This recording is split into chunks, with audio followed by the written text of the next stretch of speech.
Simula ang part 1 ng Parasite nang biglang sumalakay ang tila uod na alien na mga parasite sa lungsod ng Tokyo. Umahan ito mula sa dagat at pagkatapos ay dagling pumasok ito sa tenga ng isang lalaking natutulog. Nandilat ang mga mata ng lalaki ngunit kumalma din ito at nakatulog itong muli. Ipinakita naman ng isang batang lalaki na ang pangalan ay Shinichi biglang bumagsak sa kanya ang isang parasite dahil may suot na earphone ay hindi ito nakapasok sa kanyang tenga. Nagising ang batang lalaki nang pumasok ito sa kanyang ilong. Dagli niyang hinila ito at inihagis sa pader ng kwarto. Nang hahampasin niya ito ay biglang tumalon ang nilalang sa kanyang kamay at mabilis na gumapang ito sa loob ng kanyang bisig. Kaya't nagsisigaw ito sa sakit at dahil dito ay nagising ang kanyang nanay. Sinabi ni Shinichi na may isang ahas ang pumasok sa kanyang kamay ngunit nang tingnan ay wala namang nakita ang nanay nito. Kinaumagahan habang nakaupo sa lamesa ay kusang gumalaw mag-isa ang isang daliri nito, samantala ay ipinakita naman ng lalaking pinasukan sa tenga. Pumunta ito sa kanyang asawa at bumuka ng malaki ang kanyang muka at sa isang iglap ay nilantakan ito ng buo ang ulo ng kanyang misis at nangyari ito nang dahil sa parasite. Ipinakita naman si Shinichi na kasama ang kanyang girlfriend habang papunta ito ng eskwelahan at sa klase ay biglang humaba ang kanang kamay ng batang lalaki nang abutin niya ang nalaglag niyang pambura. Pag-uwi sa bahay ay sinubukan niyang hiwain ang sariling kamay ngunit biglang naging halimaw ang kamay nito at ilang sandali ay naging isang parasite ang kanyang kamay at nakipag-usap ito kay Shinichi at sinabing gusto niyang matutunan ang pamumuhay ng mga tao kaya't nagbabasa ito ng mga libro. Dahil hindi ito nakapasok sa tenga ng batang lalaki kaya't napunta na lang ito sa kanyang kanang kamay. Sinabi nito ang pangalan niya ay Migi at sinabi nito na huwag siyang puputulin at tila makikitang naging magkaibigan na silang dalawa. Ipinakita naman ang pananalasa ng iba pang mga parasite sa lungsod at kinakain nila ang mga tao kapag sila ay nagugutom. Samantala ay hinila ni Migi si Shinichi sa isang resto upang ipakita ang isang parasite na kumakain ng tao. Inakala nito na isang parasite din si Shinichi kaya't inalok niya ito ng kamay ng tao. Ngunit inatake nito si Shinichi nang malaman na tao pa din ang batang lalaki at hindi pa ganap na isang parasite. Ngunit ipinagtanggol siya ni Migi nang atakihin sila nito dahil kailangan gawin ito ni Migi dahil mamamatay din siya kung mapapatay nito si Shinichi. At naging laman na ng mga balita ang mga pagpatay ng mga tao ngunit walang nakakaalam kung sino ang killer dahil magaling magtago at kumilos ang mga parasite. Sinabi ni Shinichi kay Migi na bakit hindi mo pagbawalan ng mga kasamahan mo na huwag kumain ng mga tao. Ngunit sinabi ni Migi na di ba kumakain din kayo ng mga hayop at halaman, kaya't ganun din kami ang pagkain naman namin ay ang mga tao at ano naman ang masama doon. Malakas ang pakiramdam ni Migi sa mga parasite sa kapaligiran. Habang nasa gym ay sinabi ni Migi kay Shinichi na mayroong parasite na malapit sa iyo at walang iba ito kundi ang kanyang teacher. Nang makita nito si Shinichi ay alam na kagad nito na infected na ang kanyang estudyante. Ngunit sinabi nito kay Shinichi na huwag itong matakot sa kanya dahil ayaw niya manakit ng mga tao. Sa halip ay gusto niyang malaman ang pamumuhay ng mga tao upang manatili sa kanya ang mga katanian nito.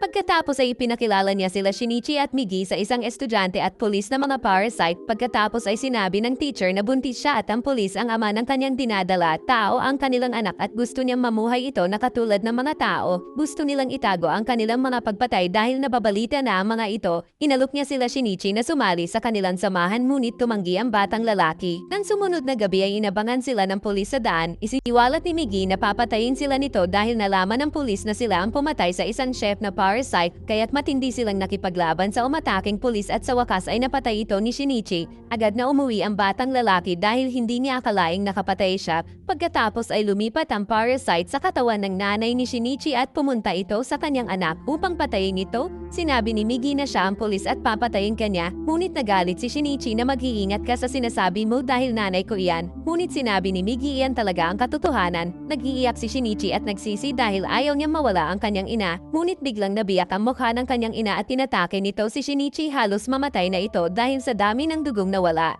Nang sumunod na araw ay muling nabuhay ang batang lalaki. Sinabi ni Migi na lubhakan na sugatan ngunit ginamot kita sa pamamagitan ng aking mga cell, kaya't dahil doon ay nalipat din sa kanya ang mga cell ng parasite at naging ganap na itong infected.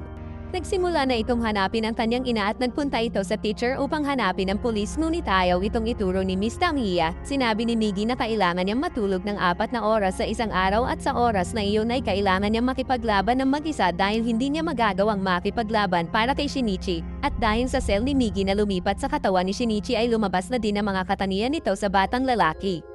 Pagkatapos ay naging isang parasite na ang estudyanteng ipinakilala sa kanila ng teacher, inatake nito ang mga estudyante at pagkatapos ay pumunta ito sa girlfriend ni Shinichi upang patayin ito, ngunit dagling kinuha ni Shinichi ang kanyang girlfriend at tumalon nito sa building. Sinabi ng teacher na ayaw niya ang ginawa ng estudyanteng iyon kaya't hinagisan niya ito ng kemikal na pampasabog ngunit nakaligtas pa din ito. Sinabi ni Migi na nasa rooftop ang estudyanteng parasite kaya't nagpunta si Shinichi sa kabilang rooftop at pinatay niya ito sa pamamagitan ng pagpana. Pagbaba ay ibinigay sa kanya ni Miss Tamiya ang isang address kung saan matatagpuan ng pulis na kumuha ng katawan ng kanyang ina. Pinuntahan nila ito ngunit inantok naman si Migi kaya't mag-isang nakipaglaban si Shinichi sa kanyang ina. Ngunit nagtagumpay siya laban dito at naputol niya ang ulo ng parasite at makikitang nakaupo ito ng walang ulo. Dinalaw nila ang kanyang girlfriend sa ospital at sinabi nito kay Migi na papatayin niya isa-isa ang mga parasite ngunit makikitang may isang tao ang nagmamanman sa kanila habang kinukuhanan sila ng litrato sa kabilang rooftop. Nalaman na ng mga militar na mayroong mga parasite na umaatake sa lungsod, gusto nilang iligtas ang mga ito kaya't nagpakawala sila ng isang bilanggo na kayang makakita ng mga parasite mula sa isang tao, kaya't inihaharap nila isa-isa ang mga tao dito at pagkatapos ay sinabi ng lalaki na hindi sila mga halimaw, ngunit tila nagduda ito nang makita niya si Shinichi pero sa huli ay sinabi din ito na isang tao din ang batang lalaki. Habang papauwi sinabi ni Migi kay Shinichi na may nararamdaman siyang parasite sa di kalayuan. Nagtungo sila sa isang malapit na gusali kung saan ay may parasite na kumakain ng laman ng tao nang makita nito si Shinichi ay lumapit ito sa kanya, ngunit dagling pinatay ito ni Migi, ngunit biglang nakaramdam si Shinichi na parang may tao doon at walang iba ito kundi ang taong kumukuha ng picture sa kanila ni Migi sa ospital sa Part 1. Ipinakita naman ang mayor habang nagsasalita at sinasabi nito ang mga nangyayaring pagpatay sa mga kauri nila. Pagkatapos ay ipinakita din na nanganak na ng isang sanggol na tao ang teacher. Nalaman naman ng mayor na pinapatay ni Shinichi ang mga parasite kaya't gustong niyang ipapatay ito. Ngunit pinigilan siya ni Miss Tamiya at sinabing hayaan na lang si Shinichi at Migi dahil maliliit na kaso lamang ito ng pagpatay. Nagpadala na siya ng detective upang subaybayan sila Shinichi. Isang araw habang naglalakad ay muling nakaramdam si Shinichi ng isang taong sumusunod sa kanila. Habang nagmamanman ipinayo ng detective sa batang lalaki na sabihin na niya ang katotohanan sa mga pulis, ngunit sinabi ni Shinichi na hindi po pwede dahil puno din ng mga parasite ang police department. At doon ay nalaman ni Shinichi na ang teacher pala ang nagpapa-spy sa kanila. Pinuntahan nila ang teacher at sinabi niya dito na huwag niyang idamay ang isang bata. Sinabi ng teacher na huwag kang makialam kung hindi papatayin ka ng mga kasamahan ko at darating din ang panahon na titigil din sila sa pagkain ng mga tao. Sinabi ni Shinichi na hindi ako naniniwala sa mga halimaw. Pagkatapos ay nagbabala ito sa detective na wag na itong magmanman sa kanila at lumayo na ito sa teacher upang maging ligtas at hindi siya patayin ito. Ngunit hindi pa din naniniwala ang detective sa kanya. Nang sumunod na araw ay nakipagkita ito sa mayor. Gusto niya malaman kung nagsasabi nga ba ng totoo o hindi si Shinichi kaya't naglagay ito ng audio recorder sa kwarto ng mayor. Nalaman ito ng mayor kaya't ipinag-utos nito na patayin ang detective dahil isang banta ito sa kanila. Nagpadala ito ng parasite sa bahay upang patayin ang lalaki. Dahil may pinili si Koramori sa labas ay pinatay nila ang anak na babae nito. Sinabi ni Migi kay Shinichi na mayroong 5 parasite na aatake sa kanila at hinabol sila ng isang lalaki na mayroong 5 parasite sa katawan nito. Dagling kumapit si Migi sa sanga ng puno at pinugutan niya ng ulo ang lalaki. Inakala nilang patay na ito ngunit isang parasite pa lang ang napapatay nila at buhay pa din ang 4 na parasite na natitira sa loob nito kaya't muling nabuhay ang lalaki. Samantala sinabi ng teacher sa mayor na hindi niyo sinunod ang utos ko, walang magagawa ang pagpatay at wala kayong karapatang patayin ang anak ng detective at dahil dito ay napansin ng mayor na nagkakaroon na ng damdamin bilang isang tao ang teacher pagkatapos nitong maging ina, nagalit siya sa teacher kaya't nagpadala ito ng 3 parasite upang patayin ito dahil bilang isang parasite ay alam ng teacher na may mga taong papalapit upang patayin siya. Tinawag niya ito sa parking space at mag-isa niyang pinatay ang mga ito at sa pagbalik ay nalaman niyang nawawala ang anak niya doon at pagkatapos ay nakita niya ang isang sulat na nagsasabing pumunta ka sa tulay at magkita tayo at hawak ko ang anak mo. Ang detective talaga ang nag-iwan ng sulat dahil gusto nitong patayin ang anak ni Miss Tamiya dahil inakala niya na ito ang pumatay sa kanyang anak. Nagtungo na ang teacher sa tulay, sinabi nito na hindi siya ang pumatay sa anak ng detective. Nang akmang ihuhulog na ng lalaki ang bata ay biglang dumating si Shinichi at sinabi nito sa detective na wala kang mapapala kung mapapatay dahil isang tao ang batang iyan. Samantala ay nagdatingan na din ang mga military militar doon at nalaman na nila na itinatago ng mayor ang mga parasite sa kanyang building.